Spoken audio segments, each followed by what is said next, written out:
Up to 50 U.S. law enforcement agencies have secretly equipped their officers with devices that allow them to effectively peer through the walls of houses to see whether anyone is inside, a practice raising new concerns about the extent of government surveillance.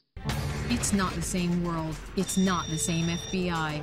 In defense of this great nation, our mission has expanded considerably. The FBI and U.S. Marshals began deploying these systems more than 2 years ago, with little notice to the courts and no public disclosure.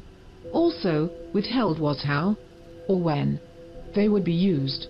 The U.S. Supreme Court has said officers generally cannot use high-tech sensors to tell them about the insides of a person's house without first obtaining a search warrant. Current and former federal officials say the information is critical for keeping officers safe if they need to storm buildings or rescue hostages. Civil liberties activists respond, referring to the constant argument of safety over privacy and rights is becoming a redundant defense. These companies have an incentive to keep data about us as long as they can. And once they keep this data, once they store it for monetization or customization or behavioral advertising purposes, it's there for the police to come and ask for at a later date. Christopher Sohoan, the American Civil Liberties Union's principal technologist, says the idea that the government can send signals through the wall of your house to figure out what's inside is problematic. And technologies that allow the police to look inside of a home are among the most intrusive tools police have.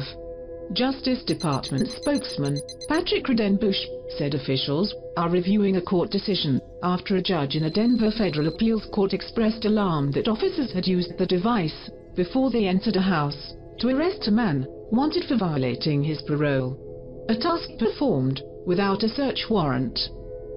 Other radar devices have more advanced capabilities, including three-dimensional displays of where people are located inside a building, according to marketing materials from their manufacturers. One is even capable of being mounted on a drone. And the Justice Department has funded research to develop systems that can map the interiors of buildings and locate people within them.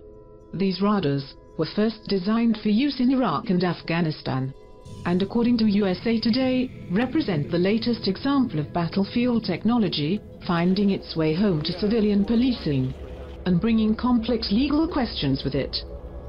Privacy advocates say they would like to know how judges could be surprised by technology that has been in agents' hands for at least 2 years.